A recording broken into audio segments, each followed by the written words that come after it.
नमस्कार, खबरां दे इस बुलेटिन च तुहाडा स्वागत। मैं रजनी। पहला पेश ने चोण दीआं खबरां। प्रधानमंत्री नरेंद्र मोदी इस महीने की 18 तारीख नूं मन की बात प्रोग्राम तहत देशवासियों नाल अपने विचार साझे करनगे।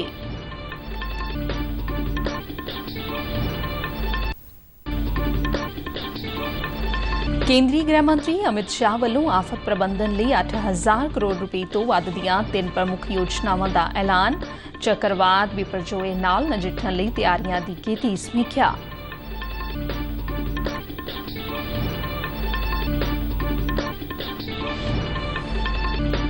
भारत सरकार ने कहा है कि डोरसी दे कार्यकाल दौरान ट्विटर लगातार भारतीय कानूनों की उलंघना कर रहा सी।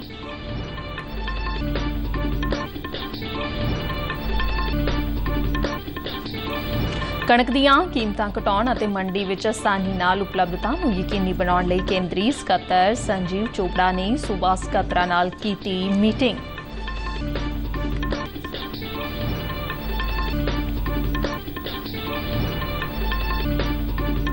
भारत सरकार दी दीन दयाल अंत्योदया योजना पिंडां ते गरीब औरतां लई वरदान साबित हो रही है। हुण खबरां विस्तार नाल। प्रधानमंत्री नरेंद्र मोदी इस महीने की 18 तारीख नूं मन की बात प्रोग्राम तहत देशवासियों नाल अपने विचार साझे करनगे। इस प्रोग्राम की 102वीं कड़ी होवेगी। एक ट्वीट राही प्रधानमंत्री ने अपने इस प्रोग्राम लिए देशवासियों तो सुझाव मंगे ने। लोग इस प्रोग्राम लिए अपने सुझाव नमो ऐप और माई गोव ते भेज सकते हैं। इस तो इलावा टैलीफोन 1811 7800 भी अपने सुझाव दिते जाते हैं। टैलीफोन नंबर 1922 ते मिस्ड कॉल दे के भी SMS राही एक लिंक हासिल किया जा सकता है। इस लिंक के जरिए भी सुझाव भेजे जा सकते हैं। केंद्रीय गृह मंत्री अमित शाह ने आफत प्रबंधन लिए 8,000 करोड़ रुपए तो वध दीआं 3 प्रमुख योजनावां दा ऐलान किया है। नवी दिल्ली के विज्ञान भवन विच राज्यां अते केंद्रीय प्रबंधन प्रदेशां दे आफत प्रबंधन विभागां नाल मीटिंग दी प्रधानगी करदिआं उन्हां कहा कि साडा यह यतन होना चाहिए है कि किसी भी व्यक्ति दी जान आफत कारण ना जावे। उन्हां कहा कि प्रधानमंत्री दी अगवाई विच पिछले 5 सालां तो सारे राज्य इस टीचे की प्राप्ति की दिशा वल काम कर रहे हैं। अमित शाह ने कहा कि सरकार ने भारी जोखिम आफत नाल संबंधित 350 जिलिਆਂ ਵਿੱਚ 1 ਲੱਖ युवा वलंटियर ਨੂੰ तैयार करने का टीचा रखा है। इस नाल आफत के समय सानू चंगे नतीजे मिल रहे हैं। गृह मंत्री ने सारे राज्यों ਨੂੰ मॉडल फायर बिल ਨੂੰ अपनाउण ਅਤੇ राज्यों ਵਿੱਚ ਇੱਕੋ ਜਿਹਾ ਕਾਨੂੰਨ ਲਿਆਉਣ ਲਈ ਕਿਹਾ। उन्हां कहा कि आफतां ने अपना स्वरूप बदल लिया है ਤੇ ਉਹਨਾਂ ਦੀ ਫ੍ਰੀਕੁਐਂਸੀ ਵੀ ਵਧੀ ਹੈ। ਇਸ ਨੂੰ ਮੁੱਖ ਰੱਖਦਿਆਂ ਸਾਨੂੰ ਆਪਣੀਆਂ ਤਿਆਰੀਆਂ ਨੂੰ ਹੋਰ ਮਜ਼ਬੂਤ ਤੇ ਵਿਆਪਕ ਕਰਨਾ ਹੋਵੇਗਾ।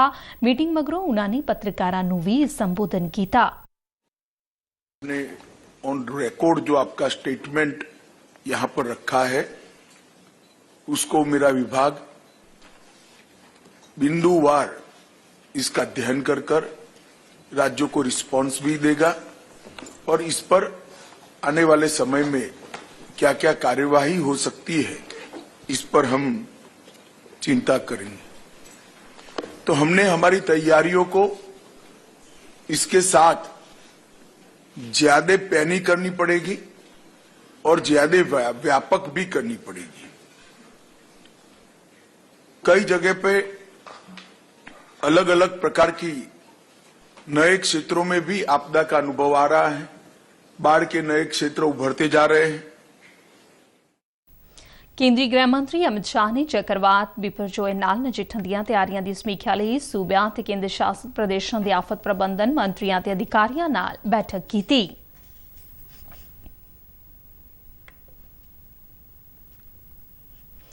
केंद्रीय राज्य मंत्री राजीव चंद्रशेखर ने ट्विटर के साबका CEO जैक डोरसी दे भारत सरकार वालों ट्विटर नूं धमकियां दे दोष नूं पूरी तरह झूठ दस्सिया है। राजीव चंद्रशेखर ने दस्सिया है कि डोरसी दे कार्यकाल विच ट्विटर लगातार भारतीय कानूनों की उलंघना कर रहा सी। उन्होंने कहा कि इस दौरान ना तो कोई जेल गया है ते ना ही किधरे कोई छापा पिया।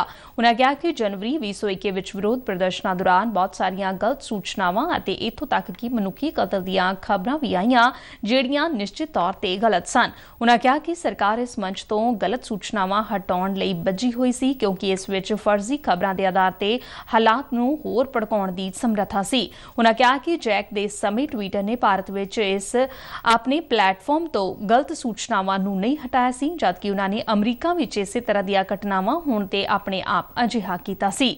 ਉਨ੍ਹਾਂ ਕਿਹਾ ਕਿ ਭਾਰਤ ਵਿੱਚ ਕੰਮ ਕਰਨ ਵਾਲੀਆਂ ਸਾਰੀਆਂ ਕੰਪਨੀਆਂ ਲਈ ਸਰਕਾਰੀ ਨੀਤੀਆਂ ਸਪਸ਼ਟ ਨੇ। ਉਨ੍ਹਾਂ ਨੂੰ ਇੰਟਰਨੈਟ ਨੂੰ ਸੁਰੱਖਿਅਤ, ਵਿਸ਼ਵਾਸ ਪਾਤਰ, ਜਵਾਬਦੇਹੀ ਬਰਕਰਾਰ ਰੱਖਣ ਲਈ ਕਾਨੂੰਨਾਂ ਦੀ ਪਾਲਣਾ ਯਕੀਨੀ ਕਰਨਾ ਜ਼ਰੂਰੀ ਹੈ।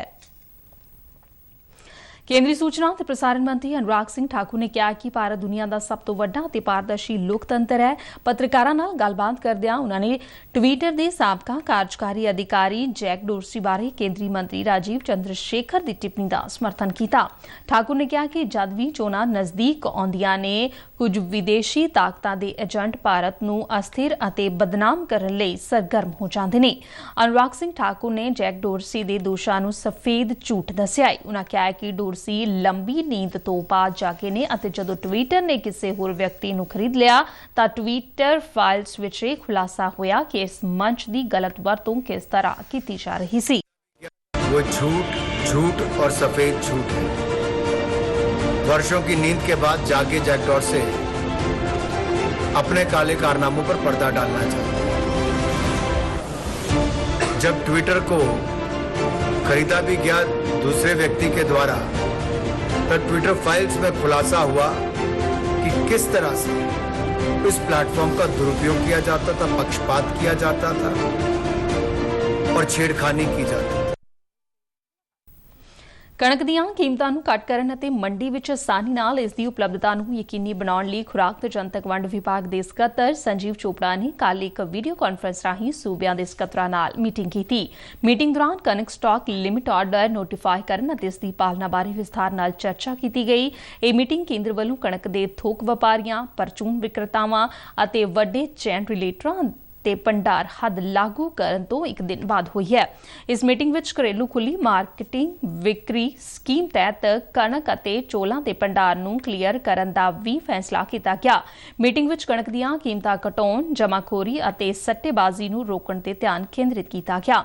ਕੇਂਦਰ ਨੇ ਸੂਬਿਆਂ ਨੂੰ ਥੋਕ ਤੇ ਪ੍ਰਚੂਨ ਵਪਾਰੀਆਂ, ਵੱਡੇ ਚੈਨ ਰਿਲੇਟਰਾਂ ਤੋਂ ਕਣਕ ਦੇ ਭੰਡਾਰ ਦੀ ਅਸਲ ਸਥਿਤੀ ਜਾਣਨ ਲਈ ਕਿਹਾ ਹੈ। ਅਜਿਹਾ ਕਣਕ ਦੀ ਉਪਲਬਧਤਾ ਵਿੱਚ ਪਾਰਦਰਸ਼ਤਾ ਲਿਆਉਣ ਅਤੇ ਕਿਸੇ ਵੀ ਗੈਰ ਕਾਨੂੰਨੀ ਕਾਰਜ ਨੂੰ ਰੋਕਣ ਲਈ ਕੀਤਾ ਗਿਆ ਹੈ।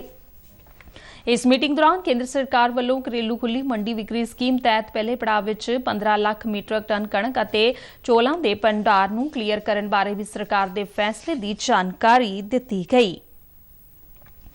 ਭਾਰਤੀ ਜਨਤਾ ਪਾਰਟੀ ਦੇ ਕੌਮੀ ਜਨਰਲ ਸਕੱਤਰ ਤਰੁਣ ਚੁੱਘ ਨੇ ਕਿਹਾ ਕਿ ਪੰਜਾਬ ਵਿੱਚ ਅਮਨ ਕਾਨੂੰਨ ਦੀ ਸਥਿਤੀ ਪੂਰੀ ਤਰ੍ਹਾਂ ਢਹਿ ਹੋ ਚੁੱਕੀ ਹੈ ਤੇ ਲੋਕਾਂ ਵਿੱਚ ਡਰ ਅਤੇ ਘਬਰਾਹਟ ਦੀ ਭਾਵਨਾ ਪੈਦਾ ਹੋ ਰਹੀ ਹੈ।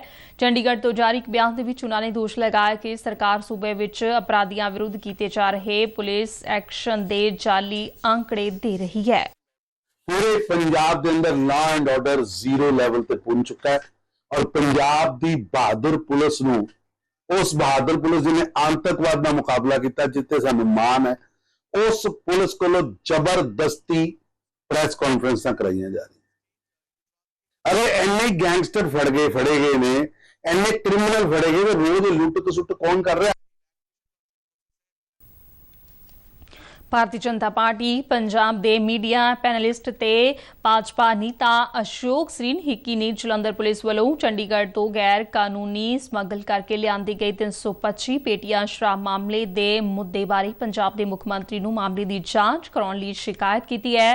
ਭਾਜਪਾ ਨੇਤਾ ਅਸ਼ੋਕ ਸਰੀਨ ਨੇ ਗ੍ਰਿਫਤਾਰ ਕੀਤੇ ਗਏ ਸਮਗਲਰਾਂ ਦੇ ਨਾਲ ਜਲੰਧਰ ਕੇਂਦਰੀ ਵਿਧਾਨ ਸਭਾ ਦੇ ਆਮ ਆਦਮੀ ਪਾਰਟੀ ਦੇ ਵਿਧਾਇਕ ਰਮਨ ਅਰੋੜਾ ਨਾਲ ਵੱਖ-ਵੱਖ ਫੋਟੋ ਸ਼ਿਕਾਇਤ ਪੱਤਰ ਨਾਲ ਲਾ ਕੇ ਪੰਜਾਬ ਦੇ ਮੁੱਖ ਮੰਤਰੀ ਨੂੰ ਭੇਜੀ ਗਈ ਸ਼ਿਕਾਇਤ ਵਿਧਾਇਕ ਦੀ ਭੂਮਿਕਾ ਦੀ ਜਾਂਚ ਕਰਾਉਣ ਲਈ ਆਖਿਆ ਹੈ। ਪੰਜਾਬ ਸਰਕਾਰ ਦੀ ਕਾਰਗੁਜ਼ਾਰੀ ਤੇ ਸਵਾਲ ਖੜੇ ਕਰਦੀ ਇਸ ਸ਼ਿਕਾਇਤ ਦੀ ਕਾਪੀ ਪੰਜਾਬ ਦੇ ਰਾਜਪਾਲ ਬਨਵਾਰੀ ਲਾਲ ਪੁਰੋਹਿਤ, ਮੁੱਖ ਸਕੱਤਰ ਪੰਜਾਬ ਸਰਕਾਰ, ਡੀਜੀਪੀ ਪੰਜਾਬ ਪੁਲਿਸ ਤੇ ਈਡੀ ਜਲੰਧਰ ਜ਼ੋਨ ਨੂੰ ਵੀ ਭੇਜੀ ਗਈ ਹੈ। ਪੰਜਾਬ ਵਿੱਚ ਉਦਯੋਗਿਕ ਵਿਕਾਸ ਲਈ ਮੁੱਖ ਮੰਤਰੀ ਭਗਵੰਤ ਮਾਨ ਨੇ ਸੂਬੇ ਦੇ 2 ਉਦਯੋਗਪਤੀਆਂ ਨੂੰ green colour coded stamp paper ਸੌਂਪੇ। ਉਨ੍ਹਾਂ ਕਿਹਾ ਕਿ ਸੂਬੇ ਵਿੱਚ ਹੁਣ ਹੋਰ ਉਦਯੋਗਿਕ ਵਿਕਾਸ ਹੋਣ ਦੀ ਆਸ ਹੈ। ਉਨ੍ਹਾਂ ਦੱਸਿਆ ਹੈ ਕਿ ਇਸ ਸਕੀਮ ਲਈ ਨੋਟੀਫਿਕੇਸ਼ਨ 12 ਮਈ ਨੂੰ ਜਾਰੀ ਕੀਤਾ ਗਿਆ ਸੀ। ਮੁੱਖ ਮੰਤਰੀ ਨੇ ਕਿਹਾ ਕਿ ਹੁਣ ਉਦਮੀਆਂ ਨੂੰ ਪੰਜਾਬ ਵਿੱਚ ਆਪਣੇ ਯੂਨਿਟ ਸਥਾਪਿਤ ਕਰਨ ਲਈ ਹਰੇ ਰੰਗ ਦੇ ਸਟੈਂਪ ਪੇਪਰ ਜਾਰੀ ਕੀਤੇ ਜਾਂਦੇ ਨੇ। ਉਨ੍ਹਾਂ ਕਿਹਾ ਕਿ ਸਟੈਂਪ ਪੇਪਰ ਖਰੀਦਣ ਤੋਂ ਬਾਅਦ ਇਨ੍ਹਾਂ ਦੋਵਾਂ ਉਦਯੋਗਪਤੀਆਂ ਨੂੰ ਯੂਨਿਟ ਸਥਾਪਿਤ ਕਰਨ ਵਾਸਤੇ 17 ਦਿਨਾਂ ਦੇ ਅੰਦਰ ਸਾਰੇ ਵਿਭਾਗਾਂ ਤੋਂ ਲੋੜੀਂਦੀਆਂ ਪ੍ਰਵਾਨਗੀਆਂ ਮਿਲ ਜਾਣਗੀਆਂ। ਪੰਜਾਬ ਵਿਧਾਨ ਸਭਾ ਦੇ ਸਪੀਕਰ ਕੁਲਤਾਰ ਸਿੰਘ ਸੰਧਵਾ ਨੇ ਸੂਬੇ ਦੇ ਸੱਭਿਆਚਾਰਕ ਮਾਮਲੇ ਪੁਰਾਤत्व ਅਤੇ ਅਜਾਇਬ ਘਰ ਵਿਭਾਗ ਦੇ ਅਧਿਕਾਰੀਆਂ ਨੂੰ ਹਦਾਇਤ ਕੀਤੀ ਹੈ ਕਿ ਫਤਿਹਗੜ੍ਹ ਸਾਹਿਬ ਵਿਖੇ ਦੀਵਾਨ ਟੋਡਰ ਮੱਲ ਦੀ ਹਵੇਲੀ ਸੰਬੰਧੀ ਪੰਜਾਬ ਅਤੇ ਹਰਿਆਣਾ ਹਾਈ ਕੋਰਟ ਵਿੱਚ ਚੱਲ ਰਹੇ ਕੇਸ ਦੀ ਨਿਪਟਾਰੇ ਲਈ ਚਾਰਾਜੋਈ ਤੇਜ਼ ਕਰਨ। ਇਸ ਸੰਬੰਧੀ ਮੀਟਿੰਗ ਦੀ ਪ੍ਰਧਾਨਗੀ ਕਰਦਿਆਂ ਸੰਧਵਾ ਨੇ ਕਿਹਾ ਕਿ ਗੁਰੂ ਸਾਹਿਬਾਨ ਦੀ ਵਿਚਾਰਧਾਰਾ ਤੇ ਚੱਲ ਕੇ ਦੀਵਾਨ ਟੋਡਰ ਮੱਲ ਨੇ ਮਨੁੱਖੀ ਅਧਿਕਾਰਾਂ ਦੀ ਰਾਖੀ ਲਈ ਆਵਾਜ਼ ਚੁੱਕੀ। ਉਨ੍ਹਾਂ ਕਿਹਾ ਕਿ ਪੰਜਾਬ ਸਰਕਾਰ ਦੀਵਾਨ ਟੋਡਰ ਮੱਲ ਦੀ ਹਵੇਲੀ ਦੀ ਸਾਂਭ ਸੰਭਾਲ ਲਈ ਕੋਈ ਕਸਰ ਬਾਕੀ ਨਹੀਂ ਛੱਡੇਗੀ। ਭਾਰਤ ਸਰਕਾਰ ਵੱਲੋਂ 2011 ਵਿੱਚ ਸ਼ੁਰੂ ਕੀਤੀ ਗਈ ਦੀਨ ਦਿਆਲ ਅੰਤੋਦਿਆ ਯੋਜਨਾ ਪਿੰਡਾਂ ਤੇ ਗਰੀਬ ਔਰਤਾਂ ਲਈ ਵਰਦਾਨ ਸਾਬਤ ਹੋ ਰਹੀ ਹੈ। ਇਸ ਯੋਜਨਾ ਹੇਠ ਮਹਿਲਾਵਾਂ ਦੇ ਸੈਲਫ ਹੈਲਪ ਗਰੁੱਪ ਬਣਾਏ ਜਾਂਦੇ ਨੇ, ਜਿਸ ਵਿੱਚ 10 ਤੋਂ ਲੈ ਕੇ 15 ਔਰਤਾਂ ਦਾ ਇੱਕ ਸਮੂਹ ਬਣਾਇਆ ਜਾਂਦਾ ਹੈ ਤੇ ਭਾਰਤ ਸਰਕਾਰ ਵੱਲੋਂ ਇਸ ਸਮੂਹ ਨੂੰ ਕੰਮ ਸ਼ੁਰੂ ਕਰਨ ਵਾਸਤੇ 1 ਤੋਂ 1.5 ਲੱਖ ਰੁਪਏ ਤੱਕ ਦਾ ਕਰਜ਼ਾ ਬਹੁਤੀ ਘੱਟ ਵਿਆਜ ਤੇ ਦਿੱਤਾ ਜਾਂਦਾ ਹੈ। ਗੁਰਦਾਸਪੁਰ ਵਿੱਚ ਅਜੀਵਕਾ ਮਿਸ਼ਨ ਦੇ ਇੰਚਾਰਜ ਅਮਰਪਾਲ ਸਿੰਘ ਨੇ ਦੱਸਿਆ ਕਿ ਜ਼ਿਲ੍ਹੇ ਵਿੱਚ ਹੁਣ ਤੱਕ 3800 ਸੈਲਫ ਹੈਲਪ ਗਰੁੱਪ ਬਣ ਚੁੱਕੇ ਨੇ, ਜਿਸ ਵਿੱਚ ਤਕਰੀਬਨ 45000 ਮਹਿਲਾਵਾਂ ਆਪਣਾ ਕਾਰੋਬਾਰ ਕਰਕੇ ਆਪਣੇ ਪਰਿਵਾਰ ਦਾ ਜੀਵਨ ਪੱਧਰ ਉੱਚਾ ਚੁੱਕਣ ਵਿੱਚ ਯੋਗਦਾਨ ਪਾ ਰਹੀਆਂ ਨੇ। ਸੈਲਫ ਹੈਲਪ ਗਰੁੱਪ ਰਾਹੀਂ ਰੁਜ਼ਗਾਰ ਕਰ ਰਹੀਆਂ ਮਹਿਲਾਵਾਂ ਦਾ ਕਹਿਣਾ ਹੈ ਕਿ ਭਾਰਤ ਸਰਕਾਰ ਵੱਲੋਂ ਚਲਾਈ ਜਾ ਰਹੀ ਇਸ ਯੋਜਨਾ ਦਾ ਲਾਭ ਲੈ ਕੇ ਉਹ ਕਈ ਤਰ੍ਹਾਂ ਦੇ ਛੋਟੇ-ਛੋਟੇ ਕੰਮ ਕਰਕੇ ਚੰਗਾ ਪੈਸਾ ਕਮਾ ਰਹੀਆਂ ਨੇ। ਉਨ੍ਹਾਂ ਨੇ ਇਸ ਲਈ ਭਾਰਤ ਸਰਕਾਰ ਦਾ ਧੰਨਵਾਦ ਵੀ ਕੀਤਾ। ਡੇਰਾ ਬਾਬਾ ਨਾਨਕ ਸਭੀ ਦੇ ਤੌਰ ਤੇ ਕੰਮ ਕਰ ਰਹੀ ਹੈ ਤੇ ਸਾਡੇ ਜਿਹੜੇ ਹੈਗਾ ਮਿਸ਼ਨ ਹੈਗਾ ਇਹ ਪੰਜਾਬ ਰਾਜ ਦਿਹਾਤੀ ਜੀਵਿਕਾ ਮਿਸ਼ਨ ਸੈਂਟਰਲ NRF ਵੱਲੋਂ ਆਪਾਂ ਕੰਮ ਕਰਦੇ ਪਏ ਹਾਂ। ਸਾਡਾ ਤੇ ਹੈਗਾ ਕਿ ਆਪਾਂ ਗਰੁੱਪਾਂ ਦਾ ਕੰਮ ਕਰਦੇ ਪਏ ਹਾਂ ਕਿ ਗਰੁੱਪ ਬਣਾਉਣੇ ਆ, ਗਰੁੱਪ ਬਣਾ ਕੇ ਫਿਰ ਉਹਨਾਂ ਨੂੰ ਅਕਾਊਂਟ ਪੇ ਉਹਨਾਂ ਦੇ ਖੁਲਵਾਈ ਦੇ ਆ ਬੈਂਕ ਵਿੱਚ, ਫਿਰ ਜਾਈਦਾ ਉਹਨਾਂ ਦੀ ਲਿਮਟ ਵਗੈਰਾ CCL ਜੋ ਵੀ ਲੋਨ ਵਗੈਰਾ ਆਪਾਂ ਉਹ ਕਰਵਾਉਂਦੇ ਆ। ਜੇ ਕਿ ਇਹ ਸਾਨੂੰ ਸਰਕਾਰ ਵੱਲੋਂ ਫੰਡ ਮਿਲਦਾ ਜੇ ਉਹ ਵੀ ਮੈਂਬਰਾਂ ਦਵਾਈ ਦਾ ਜਿਹੜੀ ਸਕੀਮ ਹੈ ਸੈਂਟਰ ਸਰਕਾਰ ਦੀ ਸਕੀਮ ਹੈ ਚੱਲਦੀ ਪਈ ਹੈ ਤੇ ਇਹਦਾ ਨਾਮ ਹੈਗਾ ਪੰਜਾਬ ਰਾਜ ਦਿਹਾਤੀ ਜੀਵਿਕਾ ਮਿਸ਼ਨ। ਇਸ ਦੇ ਵਿੱਚ ਅਸੀਂ ਲੇਡੀਜ਼ ਨੂੰ ਜੋੜ ਕੇ ਉਹਨਾਂ ਨੂੰ ਗਰੁੱਪ ਬਣਾਉਣੇ ਦੱਸਦੇ ਹਾਂ ਕਿ ਆਪਣੇ ਗਰੁੱਪ ਦੇ ਵਿੱਚ ਆਣ ਕੇ ਉਹ ਆਪਣਾ ਕੋਈ ਵੀ ਬਿਜ਼ਨਸ ਕੋਈ ਕੰਮ ਸ਼ੁਰੂ ਕਰ ਸਕਦੇ ਨੇ। ਇਹਦੇ ਵਿੱਚ 1% ਵਿਆਜ ਹੈ। ਹਾਂਜੀ, ਤੇ ਜੇ ਮੈਂਬਰ ਪੈਸੇ ਲੈਂਦੇ ਉਹਨਾਂ ਨੇ ਕਿਸ਼ਤਾਂ ਨਾਲ ਵਾਪਸ ਕਰਨੇ ਤੇ ਉਹਨਾਂ ਨੂੰ ਕੋਈ ਜ਼ਿਆਦਾ ਮੁਸ਼ਕਲ ਨਹੀਂ ਹੁੰਦੀ, ਉਹ ਲੈ ਕੇ ਆਪਣਾ ਕਾਰੋਬਾਰ ਸ਼ੁਰੂ ਕਰ ਸਕਦੇ। ਇਸ ਤਰ੍ਹਾਂ ਸਾਡੀ ਇਹ ਸਕੀਮ ਹੈ NRLM, ਉਹਦੇ ਵੱਲੋਂ ਅਸੀਂ ਪਿੰਡਾਂ ਦੇ ਵਿੱਚ ਜਾ ਕੇ ਸੈਲਫ ਹੈਲਪ ਗਰੁੱਪ ਬਣਾਉਂਦੇ ਹਾਂ 10 ਭੈਣਾਂ ਦੇ ਤੇ ਇੱਕ ਉਹਨਾਂ ਨੂੰ ਮਤਲਬ ਕਿ ਉਹਨਾਂ ਦੇ ਵਿੱਚ ਜੋ ਵੀ ਕੋਈ ਹੁਨਰ ਹੁੰਦਾ ਹੈ ਉਹ ਅਸੀਂ ਬਾਹਰ ਲੈ ਕੇ ਆਉਂਦੇ ਹਾਂ। ਉਹ ਆਪਣਾ ਹੱਥ ਦਾ ਸਮਾਨ ਆਪ ਖੁਦ ਤਿਆਰ ਕਰਦੀਆਂ ਨੇ ਤੇ ਆਪਣੇ ਮੁੱਲ ਤੇ ਆਪਣੀ ਚੀਜ਼ ਆਪ ਵੇਚ ਕੇ ਤੇ ਆਪਣੀ ਆਮਦਨ ਵਿੱਚ ਹੀ ਵਾਧਾ ਕਰਦੇ। ਇਹਦੇ ਵਿੱਚ ਲੇਡੀਜ਼ ਦੇ ਗਰੁੱਪ ਬਣਦੇ ਆ 10 ਲੇਡੀਜ਼ ਦੇ 12 ਲੇਡੀਜ਼ ਦੇ, ਜਿਹਦੇ ਵਿੱਚ ਉਹ ਆਪਣੀ ਮਦਦ ਆਪ ਕਰ ਸਕਦੀਆਂ। ਇੱਕ ਲੇਡੀਜ਼ ਨੂੰ ਸੇਵਿੰਗ ਕਰਨ ਦੀ ਆਦਤ ਪੈ ਜਾਂਦੀ ਹੈ। ਹਰ ਇੱਕ ਲੇਡੀ ਜਿਹੜੀ ਸੇਵਿੰਗ ਨਹੀਂ ਕਰਦੀ, ਸਾਡੇ ਡਿਪਾਰਟਮੈਂਟ ਵਿੱਚ ਇਹ ਕਿ ਉਹਨੂੰ ਸੇਵਿੰਗ ਕਰਨ ਦੀ ਆਦਤ ਜ਼ਰੂਰ ਪਾਈ ਜਾਂਦੀ ਹੈ ਤੇ ਕੋਈ ਵੀ ਆਪਣਾ ਜਿਹੜਾ ਕਾਰੋਬਾਰ ਸ਼ੁਰੂ ਕਰਾਇਆ ਜਾਂਦਾ ਹੈ ਇਸ ਸਕੀਮ ਵਿੱਚ।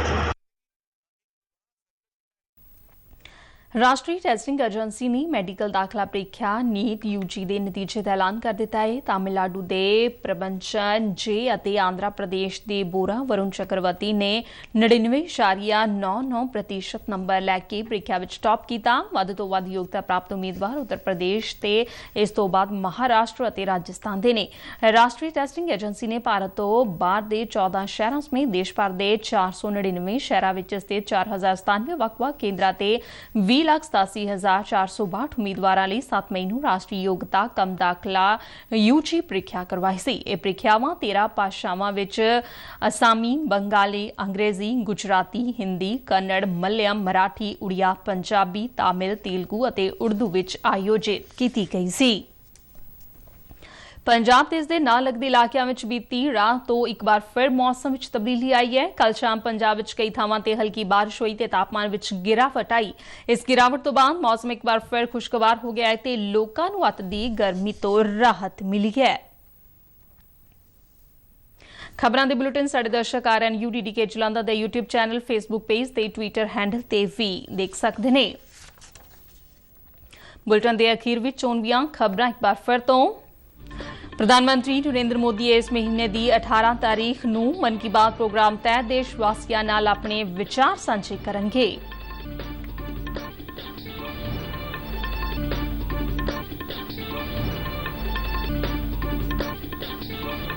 केंद्रीय गृह मंत्री अमित शाह वालों आफत प्रबंधन लिए 8000 करोड़ रुपए तो वध दीआं 3 प्रमुख योजनावां दा ऐलान। चक्रवात विपरजोए नाल नजिठण लई तैयारियां दी कीती समीक्षा।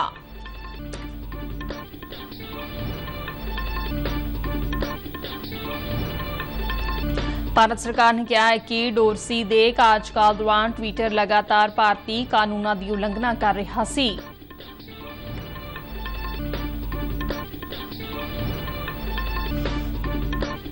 कणक दीआं कीमतां घटाउण अते मंडी विच आसानी नाल उपलब्धता नूं यकीनी बनाउण लई केंद्रीय सकੱਤਰ संजीव चोपड़ा ने सूबा ਸਕੱਤਰਾਂ नाल कीती मीटिंग।